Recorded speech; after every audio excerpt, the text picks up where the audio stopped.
Seja bem-vindo ao Trail Tropical. Nesse podcast, conversamos com pessoas que compõem a cena de corrida de montanha no Brasil, com o objetivo de conhecer os bastidores delas, nos inspirar com suas histórias e aprender com suas experiências para que possamos nos tornar corredores de montanha cada vez melhores, curtindo esse processo cada vez mais. No episódio de hoje eu converso com Guilherme de Agostini, um dos maiores treinadores de trail running no Brasil. Com uma trajetória impressionante no esporte, ele foi técnico da seleção brasileira no Mundial de Trail entre 2017 e 2019, acumulando aprendizados que moldaram a sua visão sobre treinamento.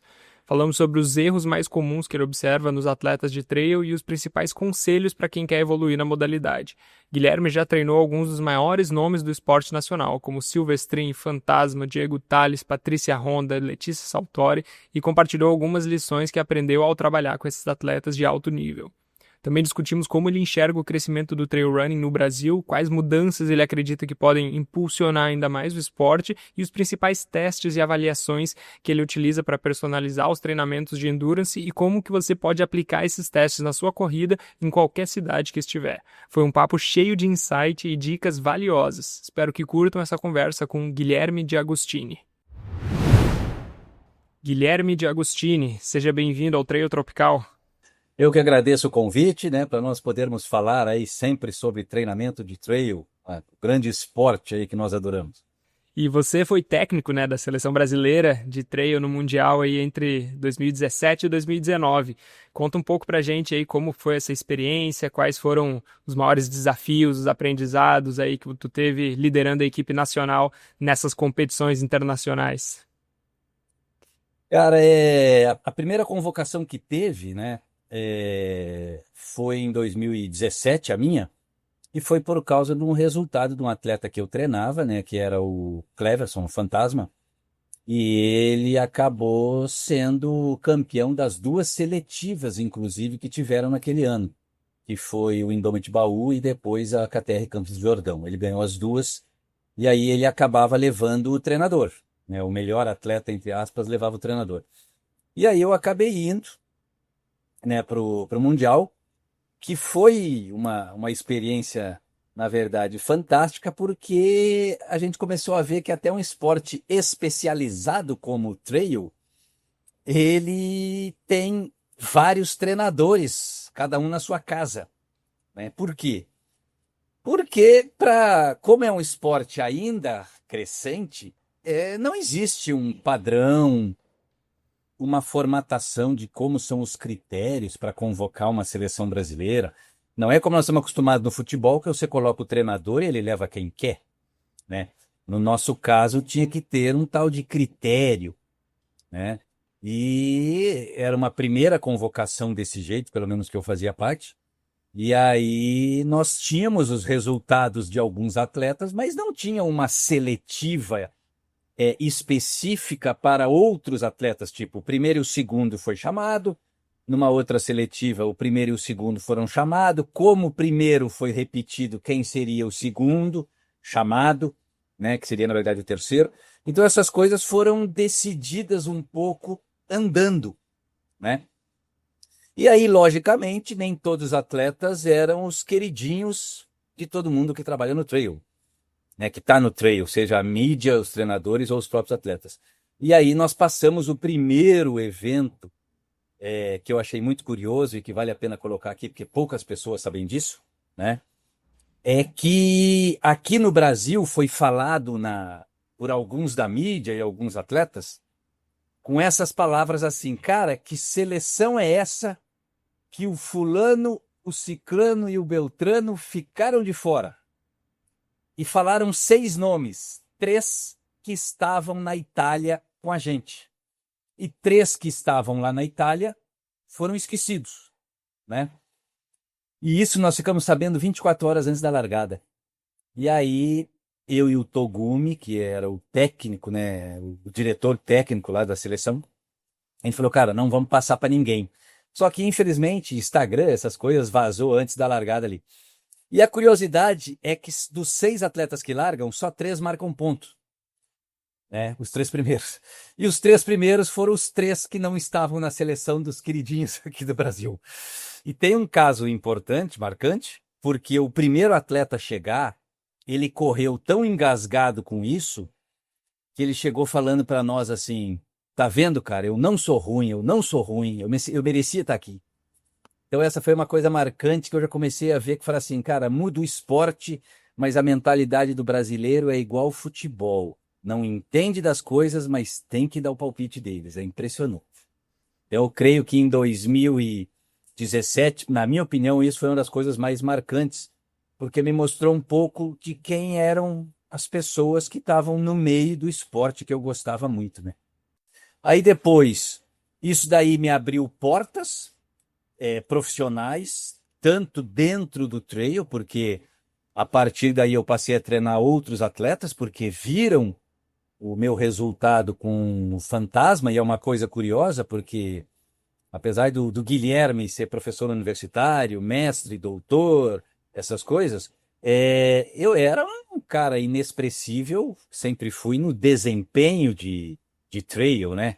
Eu ia para as provas mais para cruzar o corte e chegar antes do tempo final. E aí, isso eu agradeço muito ao Fantasma, que foi um cara que, como é que eu vou falar assim, que me deu essa confiança, vamos dizer assim, que confiou em mim como treinador. E a partir dali, baseado no resultado do Fantasma, que ganhou tudo, inclusive, era até uma tríplice coroa que a gente chamava, né? Porque no mesmo ano ele ganhou Maratona dos Perdidos, KTR Campos do Jordão, Indômito de Pedra do Baú. Acabaram outros atletas me procurando. E aí eu passei a treinar o Célio, passei a treinar o Hernani, passei a treinar o Silvestrin, né? A Lara Martins, a Cissa, e mais recentemente acabei treinando Letícia Saltori. E hoje sou treinador de dois dos, na minha opinião, de grandes atletas do Brasil, o Diego Tales, né? Melhor performance do Brasil no DMB, masculina, né? De todos os tempos. O Rudney, que é uma promessa ali de São Bento Sapucaí, que é espetacular. Na minha opinião, vai ser o novo Silvestrin. E alguns outros atletas aí. Então isso me abriu muitas portas no trail. E também acabou me abrindo portas, Guilherme, professor. Por quê? Porque eu acabei dando curso de formação de treinadores, de trail, né? Passei a dar outros cursos. E aí eu acho que me colocou um pouco mais consolidado, vamos dizer assim, no meio, tá? Pelo menos um termo conhecido, uma coisa que eu como atleta jamais seria conhecido no meio. E você comentou aí que você é professor universitário, doutor, né? E aqui no Brasil a gente tem poucas pessoas que estão, né, representando o nosso esporte na academia, né? No sentido das universidades mesmo, assim, né? E eu queria entender de ti como que foi a tua conexão inicial com a corrida de montanha, assim, como foi que você conheceu esse esporte e por que que você decidiu se dedicar mais a fundo e se especializar mais na corrida de montanha? Cara, olha como as coisas são bem interessantes essa pergunta. Primeiro, porque eu acho que pela minha infância, sou natural do Rio Grande do Sul, onde eu morei 15 anos, e morava numa cidade muito pequena, então eu sempre gostei desse contato, vamos dizer assim, com a natureza, então eu sempre gostei de coisas que a gente nem faz e nem devia falar que fez, né? Mas eu gostava muito de pescar, de caçar, Tava ali no meio, né? E aí eu mudei para Minas e eu acho que eu trouxe isso um pouco comigo. Então, apesar de fiz uma faculdade de educação física, mas os esportes que eu gostava eram mais esportes meio outdoor, assim. Então, eu sempre fui praticante de rapel, gostava de corrida de orientação e me envolvi para valer na corrida de aventura. Então, a corrida de aventura iniciou no Brasil em 98. Em 2000 eu já participava desse esporte porque eu via que juntava tudo que eu gostava: rapel, orientação, mountain bike, canoagem, trekking, né, essas coisas. Então o meu primeiro envolvimento foi esse. Guilherme, atleta. Guilherme, treinador. Eu sempre gostei dessa área desde quando eu era aluno da faculdade. Eu já mexia com treinamento de triatlon, um treinamento de atletismo, de pista, alguma coisinha assim, né? Porém, eu resolvi me envolver com Ironman. E aí eu larguei a corrida de aventura e fui mexer com Ironman, onde eu competi de 2007 até 2013, se não me engano. E 2013, cara, o trail estava ficando mais forte no Brasil e eu acabei me tornando diretor da Faculdade de Educação Física aqui da Universidade Federal de Uberlândia, onde eu trabalho.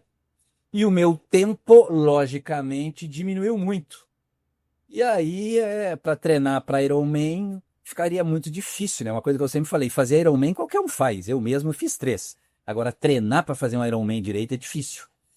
E aí eu vi que eu não ia ter condição. E aí eu coloquei na minha cabeça, falei, bom, eu vou parar de fazer o Iron, mas eu quero um desafio à altura para eu seguir fazendo atividade física mais consistente, né? E eu vi uma reportagem na revista, na antiga revista Trail Running, que não era essa que está com o Valmir, mas a do Torinho antigamente, né? TRC Brasil, se não me engano. E lá tinha uma reportagem da Maratona dos Perdidos, onde o Chico falou que era a maratona mais difícil do Brasil. E eu fiquei com aquilo na cabeça, cara. Eu falei, quer saber uma coisa? Eu vou fazer essa tal de Maratona dos Perdidos. E aí, sendo bem sincero, foi paixão à primeira vista. Fiz a maratona, fiz a primeira prova da KTR ali na Serra Fina. Um lugar espetacular. Falo pro Tani que, na minha opinião, ele mudou o trail brasileiro quando ele fez a primeira KTR, que era Capim Amarelo e Tijuco Preto. Tá? Para mim foi um divisor de água entre... Para mim tem antes dessa KTR e depois dessa KTR, né? O trail brasileiro. E gostei muito, mas eu ainda não treinava pessoas do trail, até porque eu estava começando a praticar ali, né? Isso foi 14. Mas em 2015 eu fui de novo para a Maratona dos Perdidos e lá acabaram me apresentando o Cleverson, o fantasma, que na época estava sem treinador. Eu já conversava com uma outra coisa, comentava um post dele ali. E aí eu acabei treinando ele a partir do meio de 2015. E em 2016, nós já tivemos uns resultados bons no início. E ele acabou sendo convocado para a seleção brasileira já em 2016. Só que eu não fui convocado. Foi um outro treinador da ultramaratona, se não me engano. Mas ali já me deu uma certa exposição, né? Então eu falo muito isso. O que me levou para o trail como atleta foi a direção da Faculdade de Educação Física tirar meu tempo para treinamento. E eu falei, pô, mexer só com corrida é mais fácil ter que nadar, andar de bicicleta, aquela história toda. E o que me levou para a seleção, vamos dizer assim, dentro do trail, acabou sendo muito o Fantasma, né, o Cleverson, e a Maratona dos Perdidos. Essa daí, para mim, foi uma das provas que eu sempre achei uma das melhores do Brasil. Pena que ela acabou mudando de dono e agora mudou de novo, né? Mas para mim foi uma das grandes provas do Brasil também, a original. Isso daí. E interessante porque hoje estou fazendo pós-doutorado e o meu pós-doutorado é uma pesquisa que tem a ver com trail. Isso é uma outra coisa que eu queria te perguntar. Como que é a tua atuação na academia usando o trail, assim? Pode dar um pouco aí de informações, aí um prelúdio, talvez, de como que vai ser essa tua pesquisa, hein? Posso. Mas é uma coisa interessante, né, também, porque, primeiro, com a educação física cresceu demais, né? Para eu que sou mais velho, a educação física antigamente era a educação física escolar, era os esportes e alguma coisinha, né? Hoje, né, para você ter ideia, até 2019, eu era professor de uma disciplina obrigatória da Faculdade de Educação Física, que era esportes de aventura. Então tinha trekking, orientação, meus alunos faziam rapel, isso como disciplina obrigatória, né? Então isso foi um avanço para nós. E hoje eu ofereço uma disciplina na faculdade que é treinamento de corrida de rua e de montanha, com uma carga horária considerável, 60 horas, né? Então eu acabo fazendo, né, passando, vamos dizer assim, um pouco desse conhecimento aí para os alunos. E agora nós estamos na 6ª edição, especificamente no Carnaval agora, começa a 6ª edição do TECAD, que é Training Camp de Alto Desempenho, um evento que foi montado a primeira vez em 2019, quando eu treinava o Hernani Souza, para o Hernani treinar para a seletiva do Mundial que ia acontecer em São Bento, Sapucaí. E nós precisávamos chegar pelo menos em segundo. E é uma coisa interessante, porque eu estava treinando para essa prova o Silvestrinho e o Célio também, né, em busca de 2 vagas. O Fantasma que eu treinava já tinha vaga pelo circuito anterior. E aí eu virei pro Hernani do nada e falei assim, Hernani, o que você vai fazer no carnaval? Ele falou, cara, eu vou ficar treinando por aqui. Ele é de Minas. Eu falei, cara, vem para Uberlândia então, eu vou organizar um mini evento aqui para arrecadar, para te ajudar a vir, e você leva um pouco de dinheiro para casa. E aí acabou vindo o Hernani, o Willas, que é um atleta de Goiânia, e deu muito certo. Por quê? Porque lá em São Bento, Sapucaí, eu acabei fazendo uma tripladinha, que eu falo que foi meu melhor resultado até hoje. Silvestrin em primeiro, Hernani em segundo, Celim em terceiro. E o Hernani acabou classificando para o Mundial. E aí, no ano seguinte, eu fiz o TK de 2 e já consegui trazer para Uberlândia 10 atletas da seleção brasileira de trail ou de sky. E nós começamos a implementar testes. Teste de trilha, teste de subida, teste de plano, e eu comecei a estudar essa parte de o que os melhores têm, o que faltam para os outros, aonde eles destacam. Aí em 2021 eu consegui trazer também todos os homens e mais 10 mulheres.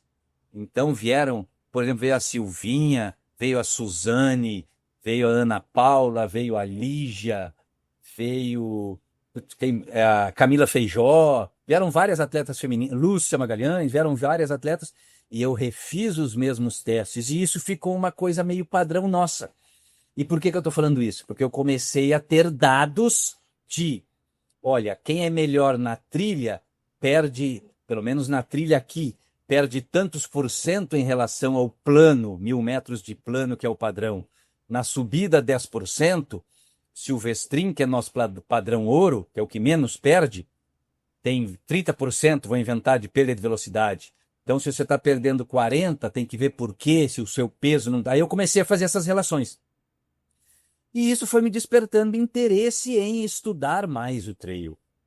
E aí eu acabei fazendo um projeto de pós-doutorado e vou estudar mais a fundo, com medida de potência, de lactato, de frequência cardíaca, justamente a corrida em trilha, comparando com a corrida no liso, né? A dita dupla tarefa aí, que eu vou acabar pesquisando, né? Inclusive no camp vou fazer alguns testes, mas já está com o projeto tudo aprovado, certinho, só falta a execução agora, começa nesse sábado, inclusive.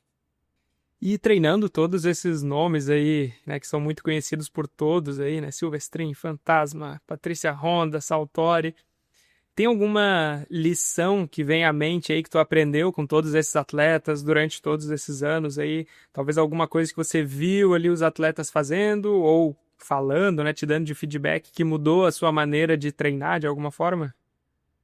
Trabalhei com outros esportes também, né? Então a primeira coisa que eu acabei vendo no pessoal do trail é que, apesar de nós aqui no Brasil falarmos que é a elite do trail, atletas da seleção brasileira, eles são amadores, trabalhadores, ralam demais e não têm condição, é um esporte ainda em ascensão, e eles não têm condição alguma de viver disso. Não tinham, e hoje, talvez o Silvestrin, que virou atleta profissional aí, possa estar vivendo melhor disso. Então essa era uma primeira coisa. Por quê?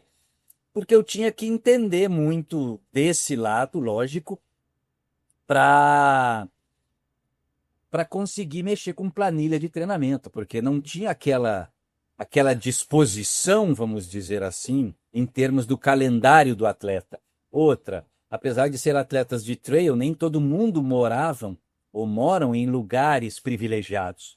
É lógico que o Fantasma e o Silvestrin, na região de Pinhais, ali, né, São José dos Pinhais, perto de Curitiba, e o Celinho, São Bento, Sapucaí, tem lugares favorecidos. O Hernani já mora numa cidade de pouca altimetria, não tem uma altimetria tão considerável.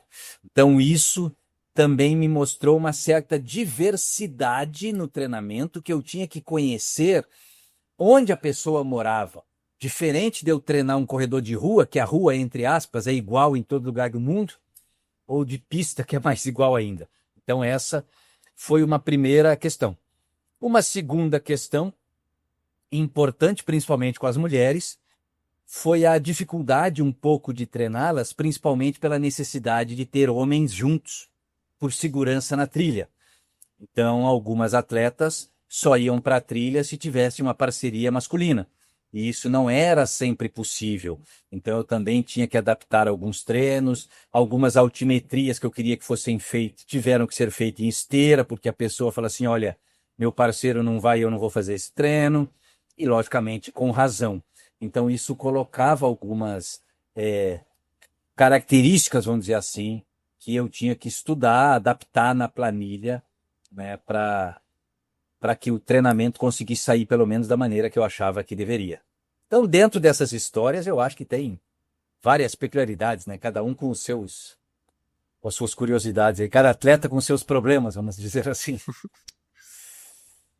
E você comentou desse teste aí, né, que você faz de, né, teste de 1.000 no plano e depois 1.000 na trilha, né, para ver o quanto que o atleta perde ali. Tem alguns outros testes aí que tu pode compartilhar com a gente que tu utiliza, né, com os teus atletas, já entende a necessidade, a importância deles, assim, que tu acha que traduz bem para a gente conseguir ter essas métricas e avaliar nosso desempenho na trilha? Olha, eu parto muito da premissa no trail, que eu comparo muito o trail com o triatlon, né? Porque eu falo assim, pô, o triatlon são três modalidades diferentes que são determinadas por, logicamente, fatores diferentes, nadar, pedalar e correr. O trail, apesar de ser um esporte só, os fatores que determinam o desempenho de corrida no plano são diferentes dos fatores que determinam o desempenho na corrida para cima, na subida, e muito diferentes do fator determinante ou dos fatores determinantes da corrida em descida. Então, tanto a corrida no plano quanto a corrida em subida, elas são mais fisiológicas, vamos dizer assim, depende mais de força, de potência, de resistência. A corrida em descida, apesar de ter o atributo físico, ela depende de olho, ela depende de acuidade visual, ela depende de histórico seu passado como criança, de habilidade, de capacidade de assumir risco, né, de coragem mesmo. Então, a gente acaba tentando avaliar, e isso tem a ver, inclusive, né, como eu falei com o pós-doutorado, a gente acaba tentando avaliar em cada atleta que se treina o que realmente está limitando aquele atleta. Então, por exemplo, nós também oferecemos aqui uma vez, 2 anos atrás, se não me engano, um camp só de avaliação, onde a gente fazia teste na trilha de dia e teste na trilha de noite, para ver o quanto o atleta perdia. E nós começamos a ver isso, a importância, que é lógico, né? Eu agora, depois que eu falo, eu mesmo falo que é muito lógico, da qualidade da lanterna. Por quê? Porque os atletas que perdiam menos tempo é os atletas que tinham maior iluminação. E aqueles que tinham uma lanterna mais simples, eles perdiam mais tempo. Então você vê que a gente pode até por um teste físico avaliar a qualidade da sua iluminação, vamos dizer assim, né? Mas o padrão nosso é avaliar trilha contra plano e subida contra plano, porque aí a gente cria o que nós chamamos de déficit de subida. Então tem um padrão normal que eu sempre preconizo, que é o da seleção, que é algo em torno de 30% de perda de velocidade numa subida, de 10% de inclinação, tá? Então, e por que eu vejo isso? Porque a seleção perde 30%. Mas quando eu pego os amadores e vou avaliando, tem gente que perde 50%. Aquele que está mais pesadinho, se ele faz 4 minutos no plano, no quilômetro, ele vai fazer 6 minutos na subida. Então ele perdeu 50% do tempo dele, sendo que o normal seria perder só 30%. Então, a gente acaba avaliando principalmente esses dois lados. Olha, você está bom na trilha, precisa melhorar a velocidade do plano. É isso que te limita, mas você é um cara que tem uma técnica boa na trilha. Não é rápido porque você não é um corredor rápido, nem no plano. Se não é rápido, se não é rápido na pista, não vai ser na trilha, né? Então isso nos direciona a um tipo de treinamento. E a questão da subida, por quê? Porque os fatores que determinam a velocidade da subida não tem nada a ver com os fatores que determinam a velocidade do plano. Então eu gosto mais de aprofundar nesses dados para chegar ao ponto, por exemplo, nessa seletiva do baú, e virar para os meus atletas e falar assim, ó, Silvestrinho, cara, ninguém desce como você hoje no trail brasileiro. Falando em 2019, tá? Então, A hora que chegar na trilha tal, solta o freio e vai embora. Porque você vai matar os caras que estão atrás para tentar te acompanhar. E pode ser que eles quebrem, porque eles fizeram mais força do que o normal, ali não é o ambiente deles. A mesma coisa eu virava para um Hernani da vida na mesma prova, eu falei, Hernani, lá na subida tal, no quilômetro 17, acelera um pouco, por quê? Porque quase ninguém sobe igual você. E ali você vai afogar os caras ou você vai abrir uma diferença para não precisar descer forte naquela descida que tem depois dessa subida, e isso é real, que ela é mais técnica, e ali você se poupa um pouco. Então você vê que foi o atleta primeiro e segundo, com duas informações completamente diferentes. E oposta, vamos dizer assim. E essa é uma coisa que eu passei muito, tá? Como é que eu treino você para ganhar do Alex Tomé? E como é que eu treino o Alex Tomé para ganhar de você? E eu sou o treinador dos dois. Entendeu? Então eu lidei com muita coisa nisso daí também de falar assim, ó, moça, eu jogava limpo, deixava bem claro, né? Só numa vez, numa prova, que eu pedi pro Fantasma não ganhar. Era uma prova lá no Rio Grande do Sul. Falei, Fantasma, pelo amor de Deus, não ganha, cara. Porque você já ganhou 5 provas esse ano e eu quero que você se poupe. Porque vai ter uma prova daqui a 20 dias e lá eu quero que você vá muito bem. Aí eu tô aqui em Uberlândia, chega o resultado, lá da prova do Rio Grande do Sul. Campeão, Fantasma. Eu falo, meu Deus do céu. Aí eu fiquei pensando, bom, vá que o segundo lugar fosse o Guilherme, ou seja, o Fantasma ganhou passeando, não tem problema, né? Aí sai, segundo lugar, Giliar. Aí eu falei, puta merda, fudeu. Fez força pra ganhar. Outra coisa que eu descobri, eles não conseguem tirar o pé, rapaz. Você falar para um atleta fazer. Você falar para um atleta, falar assim, cara, usa a prova como treino. Não, eles não conseguem ver alguém na frente deles. Eles ficam loucos. Aconteceu de novo. Você passou meses se preparando fisicamente para uma prova, treinando seus músculos para aguentar as subidas e descidas do percurso, praticando as técnicas de descida, fazendo treino de força na academia e no meio da prova você quebrou por não estar consumindo as calorias e os nutrientes que deveria. Hoje a gente sabe que a maior causa que faz as pessoas quebrarem uma prova de corrida tem relação com a ingestão calórica. Isso seria o equivalente a você ter uma Ferrari e não conseguir andar com ela porque não colocou combustível. Por isso eu tenho o prazer de apresentar o nosso parceiro FeedZone. A FeedZone é uma loja incrível que tem tudo o que você precisa para melhorar a performance nos treinos e nas competições. Eles são especialistas em nutrição esportiva e têm uma seleção gigantesca de produtos, desde géis, barras energéticas das melhores marcas do mercado. Eu só uso o site deles para adquirir os meus produtos e uma das coisas mais legais é que você pode montar seu próprio kit personalizado, combinando diferentes suplementos, sabores e até marcas e pegando exatamente o que funciona melhor para você. Eles têm marcas, inclusive, que são bem difíceis de encontrar aqui no Brasil e sempre tem uma novidade bacana para testar. Então, se você quiser levar sua nutrição e recuperação para o próximo nível, dá uma olhada na FeedZone. É só acessar feedzone.com.br e conferir tudo que eles têm para oferecer. E se quiser 10% de desconto em todos os produtos do site, use o código TRAILTROPICAL10. O código é TRAILTROPICAL10 para 10% de desconto em todo o site. E talvez para ficar um pouco mais palpável para quem está ouvindo, que pode ser que às vezes, né, não tenha um treinador, ou mesmo que tenha um treinador, às vezes não entende, né, por que o treinador passa esse tipo de treino para ele e para o colega dele passa um treino diferente. Então acho que é interessante a gente entender isso, né, o que a gente precisa, quais são as valências que a gente precisa dar mais importância no nosso treinamento. Então, só para ver se eu entendi, né, corretamente, assim, né, nesse exemplo que tu deu ali, né, digamos que eu fiz ali 1.000 metros para 4 minutos e na trilha fiz para 6 minutos, né? Então significa que eu perdi 50%, né, do meu desempenho do asfalto para a trilha. Com esse resultado, o que tu diria que eu precisaria focar mais, assim? Se eu perdi além, né, do que tu acha que é o normal seria 30%, né? Você falou ali que o desejável talvez seria 30%. Se eu perdi 50%, o que isso significa para mim? Que eu precisaria focar mais em treinar na trilha ao invés de focar mais na velocidade do plano, seria isso? Então vamos pensar o seguinte. Boa colocação. Primeiro a gente tem que usar, apesar que nós estamos falando de corrida de montanha, a primeira coisa que eu tenho que partir de um pressuposto é avaliar a corrida do atleta. Então eu faço um teste de plano e que eu padronizei 1 quilômetro, porque todo mundo faz tiro de 1.000, todo mundo já correu 1 quilômetro, então fica mais fácil. Então 1 quilômetro. Ali eu tenho a velocidade do atleta onde nada atrapalha.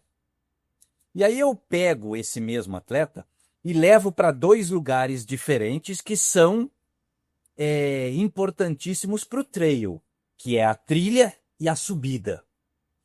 E aí eu pego e peço para esse atleta fazer 2 testes de 1 quilômetro também.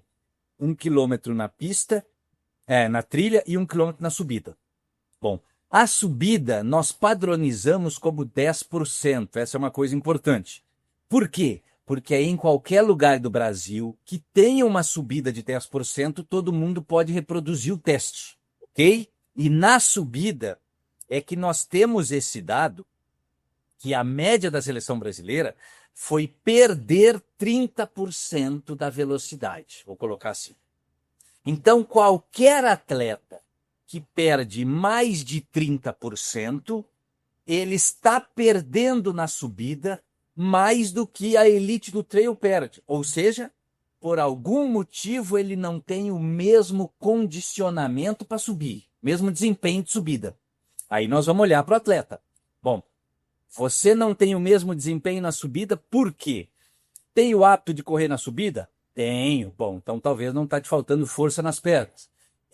Seu peso, altura e MC ali, é ideal? Aí fala, talvez eu seja 2, 3 quilinhos acima. Bom, isso já pode explicar. Por quê? Porque a elite do trail é seca. Entendeu? No sentido de composição corporal. E a gente sabe que levar peso extra para cima vai prejudicar a performance. Então, os fatores que prejudicam o desempenho na subida, primeiro, consumo máximo de oxigênio, o famoso VO2. Segundo, força nos membros inferiores, porque é uma corrida mais forte, vamos dizer assim. E terceiro, baixo percentual de gordura. A combinação desses 3 dá a velocidade de subida. Quando a gente vai para a trilha, é a mesma coisa. Só que a trilha tem um problema. Ela nunca é igual em outros lugares. Então você pode fazer teste de trilha onde você mora, mas você obrigatoriamente tem que comparar na sua trilha. Então o que seria o ideal? Você levar outros atletas para a mesma trilha, aí todos fazem o tempo nessa trilha e você compara com o plano que é igual para todos. E aí você pode até escolher o seu melhor atleta, tipo assim, olha, aqui ninguém é da seleção, mas o Zezinho ali foi o que menos perdeu tempo. Bom, vamos colocar o Zezinho como ideal, então ele tem a técnica mais ideal e nós vamos tentar aproximá-lo dele, ok? Por quê? Porque nós já fizemos esse teste aqui em Uberlândia, já fizemos em Blumenau, e uma vez nós fizemos um projeto que chamava Avalia Brasil, que era todo mundo tentar fazer o máximo de teste possível no Brasil, até me mandava esses dados para eu interpretar, entendeu? Então era uma ideia que aí cada um faz na sua trilha. Uma maneira de ver se você está evoluindo e não precisa dos outros é você ir refazendo o teste. Falar, olha, antes eu gastava 6 minutos no quilômetro nessa trilha, agora eu estou gastando 5,30. Ah, mas eu estou decorando a trilha. Também. Mas você tem um ganho técnico que hoje se sabe, e isso vem de pesquisas com idosos, tá? Olha que interessante. Isso é transferível para outras trilhas. Então, se você treinar só nas trilhas da sua casa, e você vai correr numa trilha que você não conhece, você vai desempenhar melhor nessa trilha que você não conhece? Vai. Porque você, querendo ou não, vai adquirindo algumas habilidades mesmo treinando na trilha que você conhece. Eu acho que isso já ajuda bastante, assim, né, pra gente conseguir nos avaliar mesmo e ver o que talvez a gente está precisando, né, trabalhar mais, assim, né? E eu fico pensando que, pô, com toda essa experiência de tantos atletas diferentes, assim, né, que tu já treinou, eu imagino que deve ter alguma coisa, um padrão, alguma coisa que vem em mente, né, quando tu pensa nos erros mais comuns que os atletas, né, de corrida de montanha têm, assim. Tu consegue pensar em alguma coisa, assim, que, pô, isso aqui é algo que a maioria acaba fazendo errado e que talvez, né, é um saber que as pessoas têm por senso comum, mas que, na verdade, tu vê como algo distante aí do melhor para uma performance na corrida? Isso, vejo texto, e infelizmente tem vários, né? Então vamos para um primeiro importante. A corrida de montanha, nós vamos colocar até pela ordem do nome. Primeiro é corrida, depois é montanha, né? Então eu acredito que se eu for falar não vou dizer só para o alto desempenho, mas para quem realmente quer melhorar o seu desempenho dentro das suas possibilidades, a primeira coisa é correr. Porque se eu não correr bem na rua e no plano, como é que eu vou correr bem na montanha? Não tem jeito. Né? Não tem jeito de eu ter 1.000 metros na trilha mais rápido que no plano. Né? Possível.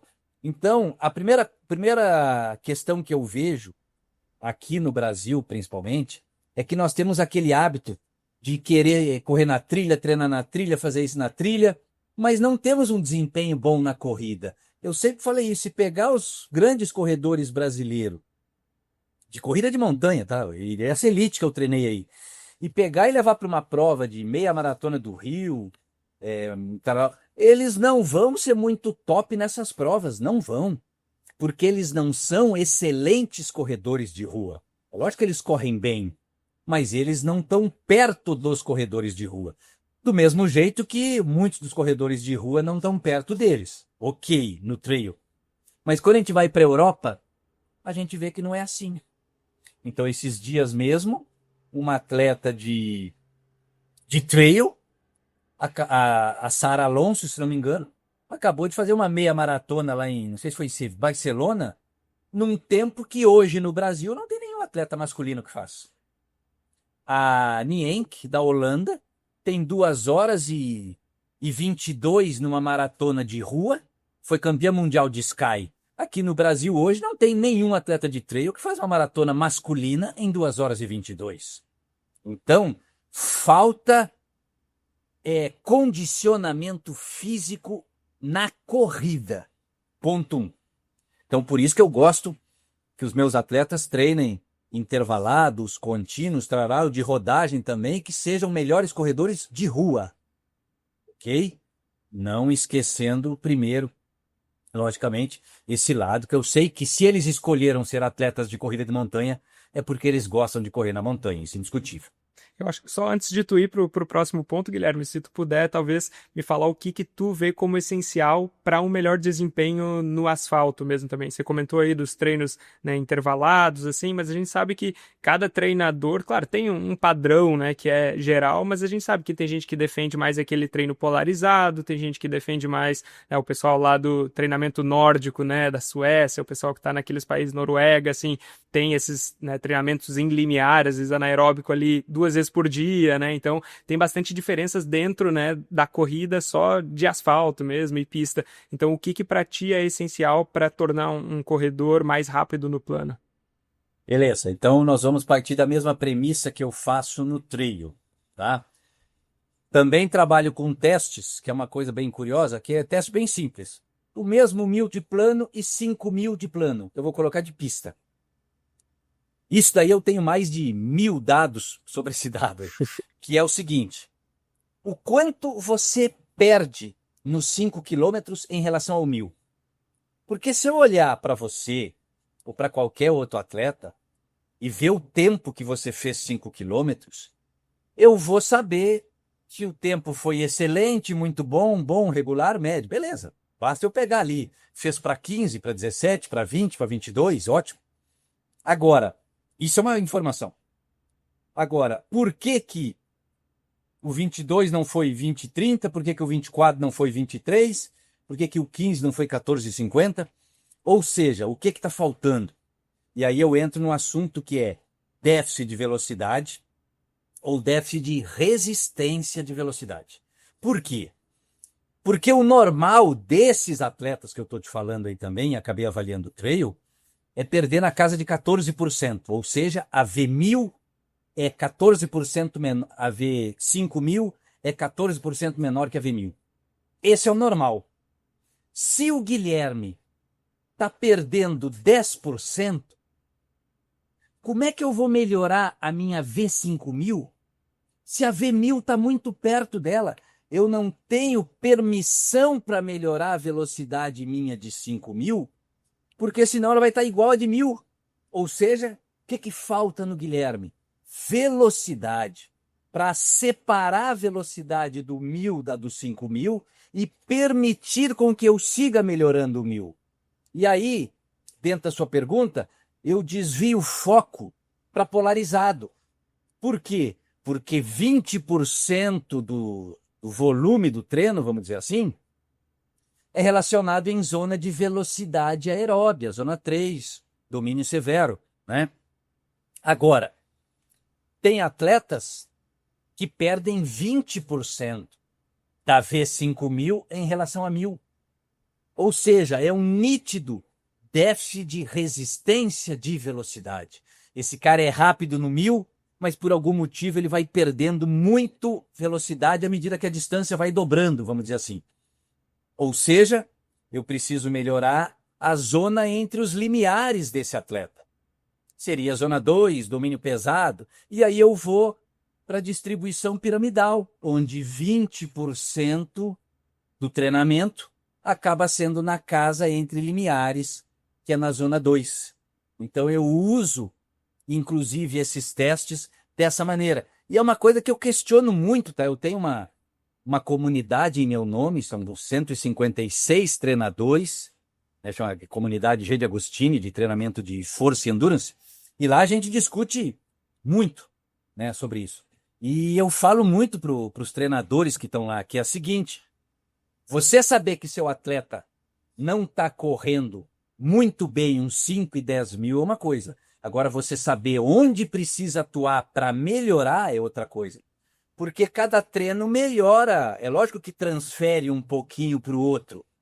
Mas se eu treinar a Z3, zona de velocidade aeróbia, eu vou melhorar mais a Z3 do que, por exemplo, a zona 1 ou zona 2. E vice-versa. Então eu preciso disso daí. E aí eu uso muito, até faço parte, né, de uma assessoria, a Life Runners do Paraná, do Santa Catarina, foi mal de Blumenau, onde a gente costuma fazer muito esses testes. Então tem hora que a gente faz teste em 70, 80, 90 atletas, 1000 e 5000, e aí eu entro para avaliar e falo, ó, os atletas tarará, precisam treinar velocidade, os outros vão treinar resistência, os outros as duas coisas porque eles não estão em déficit. Mas como não estão na corrida, no pace que eles querem, então dá para tentar ir melhorando os dois. E assim nós vamos construindo. Eu não consigo trabalhar diferente porque eu não consigo prescrever treino sem saber para que eu estou prescrevendo. E aí entra na questão 2 que eu queria levantar, que é uma crítica ao pessoal do trail, que é eles não treinam trail. Eles saem para correr na montanha. Eles não usam a montanha para treinar na maioria das vezes. O que é montanha? Tipo assim, a maioria dos treinos, e eu vi quando eu fazia os camps eram de treino aqui em Berlândia, quando eu estipulava uns treinos e os caras falaram, cara, eu nunca pensei em fazer desse jeito. Então eu vou te dar um exemplo. Você vai subir, você mora no Rio, né? Isso. Então você vai subir a Pedra da Gávea correndo aí, vou inventar. E eu não sei quantos quilômetros ela tem, mas ela tem 4.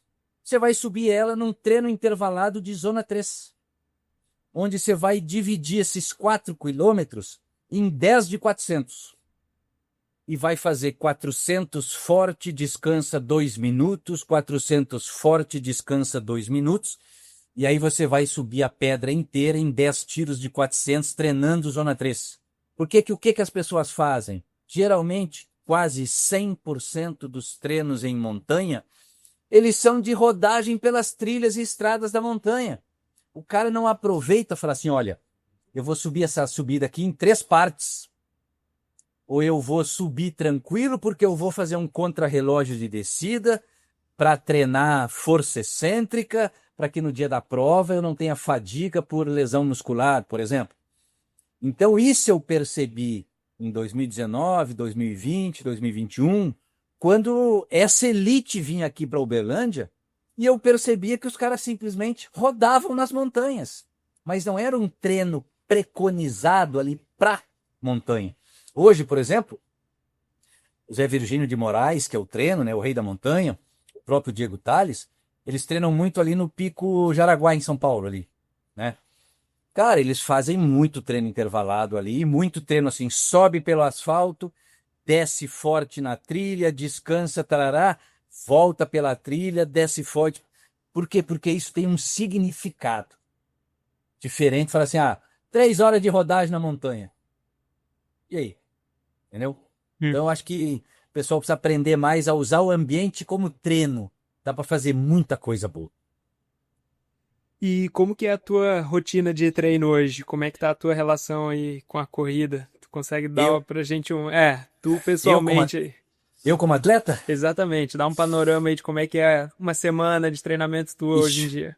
rapaz do céu. Primeiro que eu tô com 55 anos. Eu tô mais preocupado em não engordar e controlar o colesterol do que o resto, né? Mas eu tô tentando voltar para a corrida de aventura, né? Que é uma coisa que eu gosto muito. E estou inscrito para fazer os 15 quilômetros. Tô voltando para os primórdios, né? Então a gente inicia pequeno, vai longe, depois volta de novo. Estou querendo correr os 15 do La Mission, né? Que hoje é uma distância que eu vejo que eu consigo, 15, 20, que é uma distância que eu consigo me envolver mais com treinamento. Porque assim, pô, é lógico que eu queria fazer 50, 80, né? Passar nesses lugares maravilhosos, né? Fazer a travessia da Serra Fina competindo. Mas precisa treinar demais, né, cara? E eu não tô muito mais nesse pique também assim. Então, para distâncias menores eu consigo treinar melhor. O meu dia a dia, cara, de exercício, por enquanto eu estou dividindo em três modalidades. Treino musculação, não tanto quanto deveria, mas está mais do que eu gostaria, porque eu já fui apaixonado. Hoje o ambiente de academia lotado não é uma das grandes coisas que me dá prazer, né? Mas e corro e mountain bike. Faço aí 2 corridas, 3 por semana. Mountain bike também umas 3 por semana. E vou, sendo bem sincero, mais me mantendo ativo do que treinado. E aí, quando eu estiver mais perto da prova, aí sim eu consigo me envolver mais e fazer treinos mais elaborados, vamos dizer assim. Mas eu não consigo mais me envolver com o treinamento como foi no passado. Até porque é uma coisa que eu falo muito, né? Hoje nós estamos no boom do trail, da corrida de rua que está crescendo muito. Cara, eu há 30 anos atrás eu já fazia isso, então tem hora que você vai cansando, né, cara? Pra você ter ideia, em 2000, 25 anos atrás, eu fazia a prova de 500 quilômetros de corrida de aventura. Então, putz, é brabo. Cara, e todos esses anos aí, principalmente mais falando especificamente do trail running, né? Então acho que pelo menos uns 10 anos aí que tu tá envolvido nessa cena, né? O que que tu enxerga, como que tu enxerga talvez o crescimento do esporte, assim? Tu vê algumas mudanças que tu acha que seriam necessárias, quais iniciativas, quais seriam bom a gente manter ou alterar? O que que tu vê aí da realidade hoje e como que tu enxerga aí que seria o ideal a gente ir caminhando mais em uma direção? Boa. Então vamos lá. Primeiro, em relação ao crescimento, né, eu vejo que, na minha opinião, o trail está crescendo por três mecanismos. Primeiro mecanismo, o número de provas está maior, né? Então esse é um primeiro ponto. Segundo, as provas, apesar da crise financeira que a gente vive aí, as provas não foram muito raleadas no sentido, tem muita prova, mas quase nenhum inscrito, não. Então tem provas como a própria La Mission, Indomitibaú, né? Ultramacho lá em Cuiabá, parece que é uma prova com mais de 1.000 inscritos.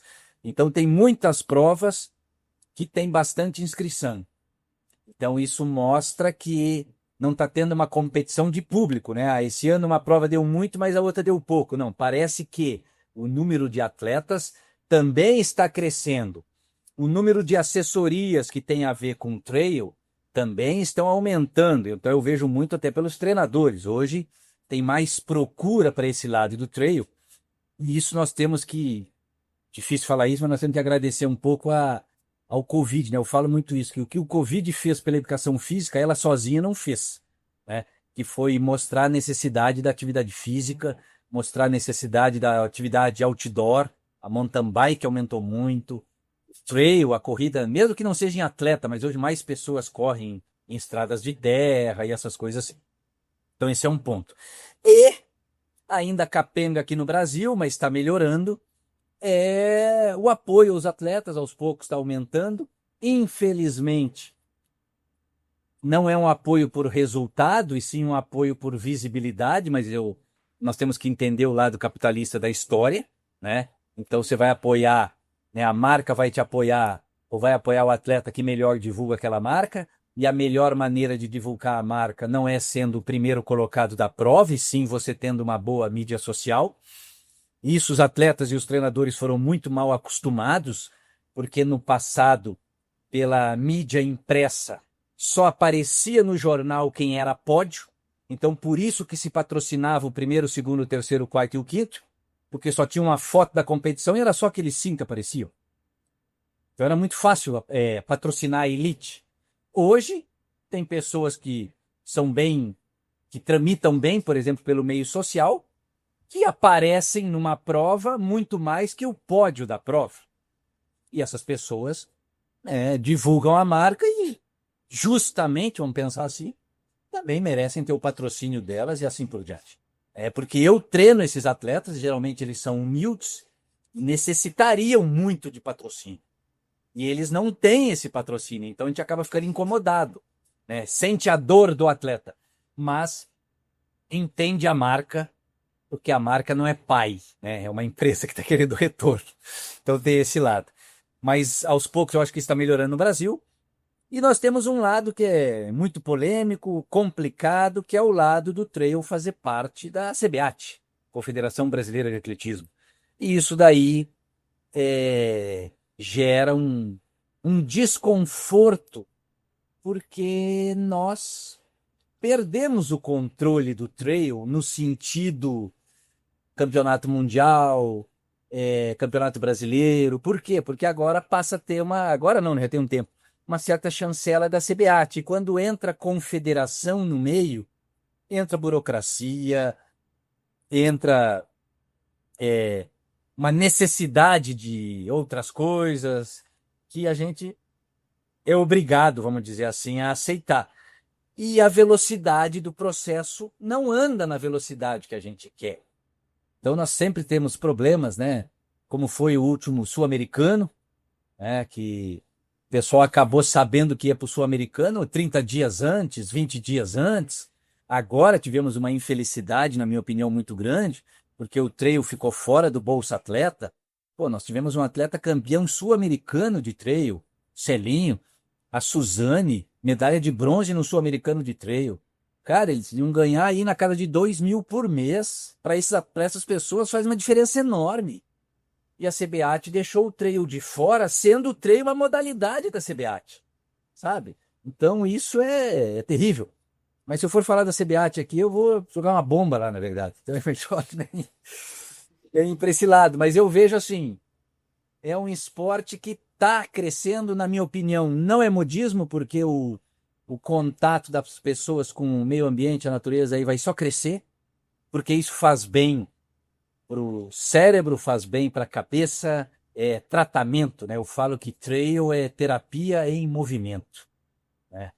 Então, e se tem algum corredor de asfalto que está me escutando aqui, experimenta fazer um dia uma corrida de montanha, esquece do pace e vai fazer uma corrida de montanha. Você vai ver que você vai voltar mais feliz para casa.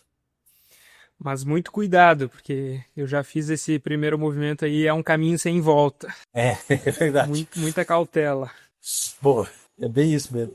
Eu queria pegar a tua opinião e entender um pouco de como que tu enxerga a questão dos... Hoje em dia a gente tem usado bastante os leitores de frequência cardíaca, né? E tem muita gente que usa isso para balizar ali quando faz esforço, quando diminui, né? Numa prova, né? Mais especificamente. Eu queria entender de ti como que tu passa isso para os teus atletas, assim. Tu utiliza alguma coisa relacionada à frequência cardíaca para ir balizando o esforço que eles vão fazendo? Ou é mais a percepção própria de esforço? Como que tu lida com essa questão aí de onde fazer força? Eu sei que tu já falou, né, da questão lá de ver como que, né, de, enfim, separar as valências, né, e onde que cada atleta é mais forte, né, mas na parte prática mesmo da prova, assim, o que tu diz para os teus atletas levarem mais em conta para saber onde pisar fundo e onde dar uma segurada? Boa. Primeiro, diferentemente, né, da corrida na pista ou no plano, no asfalto, nós perdemos o gerenciamento do pace, o tempo a cada quilômetro, para nos ajudar a regular a velocidade de corrida, né? Então, quando a gente vai para a montanha, teoricamente a gente teria duas informações, que é a informação da frequência cardíaca e a informação da percepção subjetiva de esforço. A frequência cardíaca é um excelente dado, mas nós sabemos que tem suas limitações e nem todos os atletas conseguem utilizar bem a frequência, até porque em competição usar a fita, né, porque esses marcadores do braço aqui, eles não são tão precisos ainda. Então isso gera um certo incômodo. E aí eu prefiro muito a percepção de esforço. Até porque eu acabo montando os treinos que são feitos na montanha em percepção de esforço e uso muito uma informação para o atleta. Né? Dou muito uma informação para o atleta, que primeiro é a seguinte: apesar de todo atleta usar uma frase que é clássica, que ele fala assim, nossa, faltou cardio. Eles falam muito isso. Aí eu viro e falo assim, cara, eu tenho 55 anos, eu nunca escutei alguém falar para mim, eu não aguento mais a minha frequência cardíaca. A gente não sente a frequência cardíaca. Então esquece. A percepção subjetiva que nós temos de esforço, ela é avaliada, vamos dizer assim, pela dispneia respiratória, né? Então essa dispneia que determina. Então o quanto você está ofegante é que nós temos que controlar a sua velocidade. Esse é o ponto 1. Aprende a balizar o seu esforço pela respiração. Esse é o primeiro ponto. Segundo, é lógico que tem que estudar a prova para saber quantas subidas e quantas descidas tem, em qual momento você está da prova, mas o principal é fazer uma conta mental que chama score de perigo, que é o que eu estou sentindo nesse momento e quanto que falta para a chegada. E é uma conta mesmo que dá um número. Se esse número for muito alto, que é, na verdade, PSE multiplicada pela fração faltante, se der um número muito alto, quer dizer que o score de perigo é alto. No resumo, para ficar fácil, a percepção está alta e estão faltando muitos quilômetros, é lógico que eu vou me estrepar.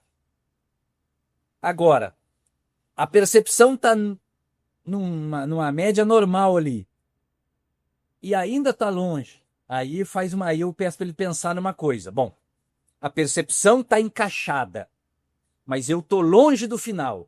Aí eu peço para ele responder uma pergunta mental, que é: a velocidade que eu estou correndo, eu consigo aumentar em relação ao que está faltando, manter ou diminuir? Se o atleta chegar até 75% da distância da prova, então vamos lá, numa prova de 40, se ele tiver até o 30 com capacidade de aumentar a velocidade, é que está certo. Né? Ali ele toma a decisão. Agora, se lá no quilômetro 20, 25, 30, eu faço a pergunta para ele, se estivesse lá, fala assim, cara, acelera. E ele fala assim, não, impossível. É porque ele já errou o ritmo lá para trás. Então eu tento habituar os atletas a sempre conseguir acelerar do meio para o final, como se fosse o dito split negativo, e de preferência, eu sei que é difícil isso no trail, de preferência não correr na frente, porque quem corre na frente tem um X nas costas, que é o alvo, e quem corre atrás, ele te usa para ritmo, te usa para controlar se você aumenta ou diminui a distância na subida, te usa para saber como é que você está. E você não é coruja, você não sabe o que o cara de trás está fazendo. Entendeu? Aconteceu isso agora lá em Cambotas. O atleta que eu treino aí de São Bento, o Rudney, liderou a prova até o quilômetro 38. Veio o Filipinho, passou e abriu, que é um baita corredor, né? Então, assim, foi chegar em segundo perdendo do Filipinho, tá ótimo. Mas, para que ele correu em primeiro? Entendeu? Então, isso daí. E pra gente ir chegando aí nas perguntas finais aí, Guilherme, tu consegue compartilhar com a gente algum erro que tu já cometeu na tua jornada aí de treinador ou de corredor também? E talvez o que tu aprendeu com esse erro? Pode ser algum erro de estratégia de prova, né? Igual tu comentou isso aí, ou maneira de treinar, treino de força ou treino de corrida mesmo? Tem alguma coisa que vem em mente quando tu pensa em algum erro que tu já fazia, que hoje tu aprendeu alguma coisa com isso? Cara, eu acho que o que eu mais aprendi hoje, com o tempo do treinamento, é que o atleta ele precisa descansar bastante. E é uma frase que eu uso hoje muito, que é: nas últimas 2 semanas antes da prova, não tem nada que você possa treinar que vai te fazer ganhar a prova. Mas tem um monte de coisa que você pode treinar que vai te fazer perder essa prova. E uma dessas coisas, ou várias, é treinar alto volume 15 dias antes da prova, treinar muito componente com descida 15 dias antes da prova, porque demora a recuperação de uma descida, né? A subida a gente sabe que cansa, mas quem cansa descansa. A descida gera um estrago muscular que demora muito mais tempo. Então, essas coisas eu vejo porque, sim, no passado, tanto comigo, né, como com outro atleta, a gente tentava até estipular uma coisa: olha, vamos tentar fazer isso, e via que não dava muito certo. Até poderia ser outro fator, mas como a gente não consegue fechar todas as variáveis, então hoje eu te falo que o descanso dos meus atletas começa 15 dias antes da prova. É lógico que eles vão seguir treinando até a prova, mas numa quantidade muito menor de distância e num volume de descida muito menor. Eu acho que essas duas coisas são essenciais do descanso, e eu coloco aqui como talvez as coisas que eu mais vim mudando em função do tempo aí nesse aprendizado, porque eu já perdi, vamos dizer assim, prova pelo atleta estar cansado. E compartilha com a gente uma lembrança boa que tu tem correndo pelas montanhas. Pode ser uma prova, um treino, uma travessia. Tem alguma coisa que vem em mente aí de ti? Rapaz, hein, são duas coisas que vêm em mente. A primeira na Maratona dos Perdidos, quando eu estava correndo a Maratona dos Perdidos e um cachorro branco estava na trilha e ele ficou me guiando, cara. Eu corria, parecia que eu estava correndo atrás dele. Ele tem até uma foto disso. O cachorro correndo na minha frente e eu correndo atrás dele. Eu acho que eu estava até rindo nessa foto. Se eu tiver, até eu te mando essa foto. E uma outra, que essa me marcou muito, é a visão da Serra Fina, né, cara? Na primeira KTR, quando eu conheci a Serra Fina, aquele trecho ali do Capim Amarelo até o Quartzito, na verdade, eu falei assim: cara, isso aqui não é de Deus, não, cara. É maravilhoso esse lugar. Ali, por isso que eu falo que foi a prova do Tani, né? Foi a KTR. Ali eu falei assim: cara, como é que as pessoas ficam, nada contra, mas como é que as pessoas ficam correndo no asfalto, no meio dos carros, podendo estar num lugar desses, cara? Olha, é impressionante, cara. Impressionante. Não dá pra Impressionante. entender. Não, não dá. Quem que é uma pessoa que tu admira no nosso esporte aqui no Brasil, assim, de preferência, e por que que tu admira essa pessoa? Eu sou fã número 1 e declarado do Fantasma. Cara humilde, para mim o atleta mais completo de trail que tem no Brasil até hoje. E o cara em que eu sou extremamente grato, porque ele foi que acreditou em mim no início da minha carreira como treinador de trail, né? Já trabalhava com outros esportes, mas no trail. E que por causa dele que eu acho que eu tive essa grande visibilidade aí. Então, com certeza, é o Fantasma. Admiro muito outras pessoas, gosto muito da seriedade do Togumi, acho alguns organizadores de prova, gosto muito deles, como eu gostava do Torinho, gosto, né, do Tani, do Gustavo, do Paulo Lamin, que são os organizadores aí de algumas dessas provas que eu costumo frequentar mais. Tem vários outros aí. O Hernani, uma pessoa também que eu gosto mais, e o Célio, o Celinho, fora do comum. Mas é até sacanagem eu falar o nome dos outros, então eu prefiro resposta única: Fantasma. Sou muito grato, Fantasma. Esses caras aí, o Fantasma, o Celinho, assim, os caras são incríveis mesmo, mas assim, o que eles têm de correr, eles sabem correr de uma entrevista também, viu? Porque tá louco, é difícil de conseguir trazer os caras aqui, viu, pra contar aí mais da história deles, Mas é uma coisa que eu quero fazer daqui Eu, a a- pouco. eu vou brincar aqui, eu acho que o fantasma você concede mais fácil que o selim, viu? Eu te falar que o Fantasma eu ainda nem não tentei conversar com ele, mas o Celinho a gente já tentou algumas vezes marcar e ele tá fugindo de mim, mas uma hora eu vou Eu- conseguir trazer ele aí. Mas o Silvestrinho era bicho do mato também. Um que eu vou colocar também, que eu gosto demais dele, cara, é o Diego Tales, porque é um cara que treino ele hoje, né? E abraça muito a ideia. O Diego Tales, ele se coloca de voluntário, então a gente desenvolveu uma metodologia de treinamento em esteira, né? Usando velocidade crítica, na verdade, velocidade crítica inclinada, essas coisas, que eu até também vou fazer uma pesquisa aqui sobre isso. E o Diego se colocou à disposição, cara. Em 15 dias, ele fez 6, 7 testes só para a gente balizar o treino dele para o TMB. E ó, acabou dando certo, né? Foi o melhor tempo brasileiro lá masculino. Então, também é um cara que eu agradeço, porque são pessoas que me dão um alicerce profissional também, né? Porque isso. Essa gratidão aí é eterna. Pô, e eu te agradeço muito aí, Guilherme, por ter vindo aí no nosso podcast, compartilhar um pouco mais da tua história como treinador, como corredor também, e contar um pouco mais aí sobre, né, como que tu vê esse esporte crescendo aqui no Brasil. E o microfone é teu, se tu tiver algum recado aí pro pessoal que tá ouvindo, quiser mandar alguma mensagem aí, use esse momento. Cara, eu primeiro, além de agradecer aqui a oportunidade falando com você, agradecer o Alex Tomé, né, que foi quem me indicou para você aí. É um grande amigo que eu tenho, que eu conheci aqui no Camp em Uberlândia também, como professor lá que estava vindo dos quenianos. Né? E é um cara fora de série. E hoje está numa crescente enorme com a assessoria dele, treinando muitos atletas de elite, de ponta. E desejo aí o maior sucesso a ele também. E para, no geral, a todos os atletas aí, cara, que sigam, né? Tentando levar o trail para frente, porque nós precisamos muito disso. Nós estamos meio órfãos da confederação, mas não vamos desanimar nessa briga aí, não, que uma hora dá certo. É isso aí. E se o pessoal quiser mais informações sobre o Camp ou os outros projetos aí que tu toca, eles podem te encontrar ali no Instagram mesmo?